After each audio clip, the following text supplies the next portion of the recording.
Assalamualaikum warahmatullahi wabarakatuh. Perkenalkan, nama saya Dinda Ayu Maharani dari kelas C Indralaya dengan NIM 070128229081. Di sini saya akan menjelaskan mengenai paradigma dalam administrasi publik. Baiklah, jadi administrasi publik merupakan suatu disiplin ilmu yang terus berkembang seiring dengan perubahan sosial, politik, dan juga ekonomi. Dan dalam perjalanannya, administrasi publik telah melalui berbagai paradigma atau kerangka berpikir yang berbeda untuk memahami cara terbaik mengelola pemerintahan dan layanan publik. Setiap paradigma mencerminkan perkembangan pemikiran dan tantangan yang dihadapi pada masanya. Berikut adalah pembahasan mengenai paradigma-paradigma penting dalam administrasi publik.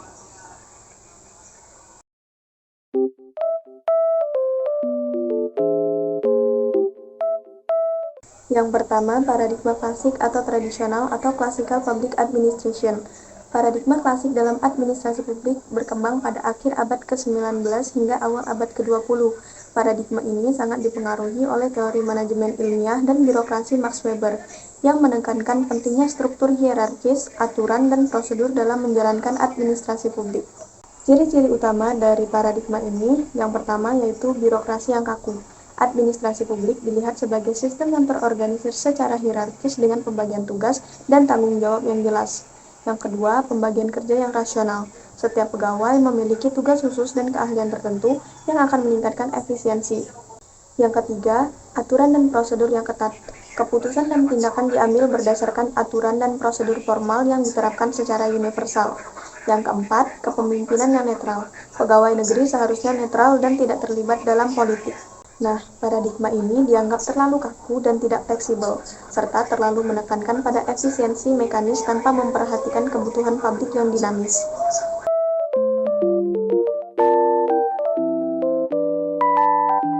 Paradigma yang kedua yaitu New Public Administration atau administrasi publik baru. Pada akhir 1960-an, paradigma klasik mulai dikritik karena dianggap kurang responsif terhadap perubahan sosial dan politik. Gerakan New Public Administration muncul sebagai tanggapan terhadap krisis sosial dan keinginan untuk menempatkan isu keadilan sosial dan kesejahteraan sebagai prioritas. Ciri utama dari paradigma New Public Administration yaitu yang pertama, orientasi pada keadilan sosial. Administrasi publik harus berperan dalam mengatasi ketimpangan sosial dan memastikan distribusi sumber daya yang adil. Yang kedua, demokratisasi administrasi. Keterlibatan masyarakat dalam pengambilan keputusan meningkat, dan administrasi publik harus lebih responsif terhadap kebutuhan masyarakat. Ciri yang ketiga yaitu fleksibilitas dalam birokrasi. Birokrasi yang kaku tidak lagi relevan dan administrasi publik perlu lebih fleksibel untuk menanggapi masalah sosial yang kompleks. Meskipun paradigma ini menekankan aspek humanis dan demokratis, beberapa mengkritiknya karena kurang memperhatikan efisiensi dan hasil yang terukur.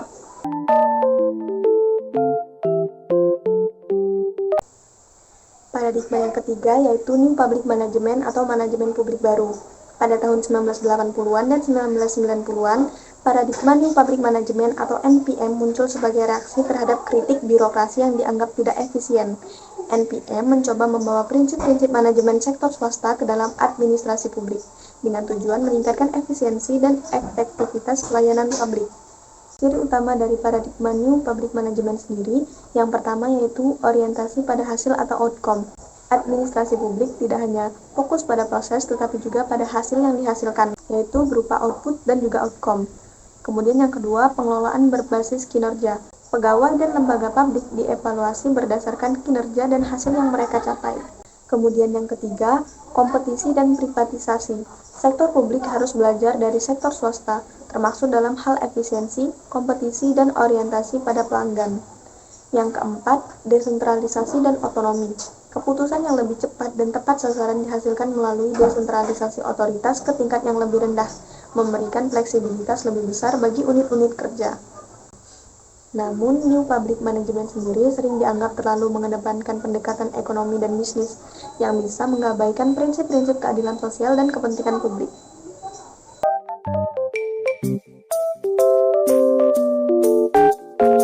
Kemudian paradigma yang keempat yaitu governance atau tata kelola. Pada 1990-an dan awal 2000-an, paradigma tata kelola atau governance menjadi lebih dominan. Governance memperluas fokus administrasi publik dari pemerintahan sebagai aktor tunggal menjadi kolaborasi antara pemerintah, sektor swasta, dan juga masyarakat sipil. Pendekatan ini menekankan pentingnya kemitraan dan jaringan dalam mengelola masalah publik. Ciri utama dari paradigma ini yang pertama yaitu jaringan dan kolaborasi. Pemerintah bekerja sama dengan berbagai pihak seperti sektor swasta, organisasi non-pemerintah, dan masyarakat dalam pembuatan kebijakan dan penyelenggaraan layanan publik. Ciri yang kedua yaitu multi-level governance. Kekuasaan tersebar di berbagai tingkatan, baik lokal, nasional, maupun internasional untuk mengatasi masalah yang kompleks. Yang ketiga, fokus pada transparansi dan akuntabilitas. Administrasi publik harus beroperasi secara transparan dan akuntabel terhadap semua pemangku kepentingan. Pendekatan governance atau tata kelola sendiri dianggap kurang memperhatikan mekanisme kontrol dan tanggung jawab langsung kepada masyarakat, karena melibatkan terlalu banyak aktor yang seringkali memiliki kepentingan berbeda.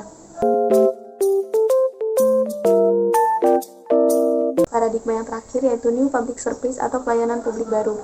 Paradigma ini muncul pada awal abad ke-21, menekankan peran pemerintah sebagai pelayan publik, bukan sekedar pengelola atau pengendali. Tujuannya adalah untuk memfokuskan kembali administrasi publik pada layanan kepada masyarakat dan lebih menghargai partisipasi, dialog, dan juga kolaborasi. Ciri utama dari paradigma ini yang pertama yaitu pelayanan, bukan pengendalian. Pemerintah lebih berperan sebagai fasilitator pelayanan publik daripada sebagai pengendali utama. Yang kedua, keterlibatan warga. Warga tidak hanya dipandang sebagai konsumen layanan, tetapi juga sebagai mitra dalam pengambilan keputusan. Yang ketiga, keadilan dan demokrasi. Pelayanan publik diarahkan untuk mencapai tujuan keadilan sosial melalui proses demokrasi yang inklusif. Paradigma yang terakhir ini sendiri bisa sulit untuk diimplementasikan dalam lingkungan birokrasi yang besar, dan mungkin tidak selalu cocok dalam situasi di mana efisiensi dan penghematan sangat penting.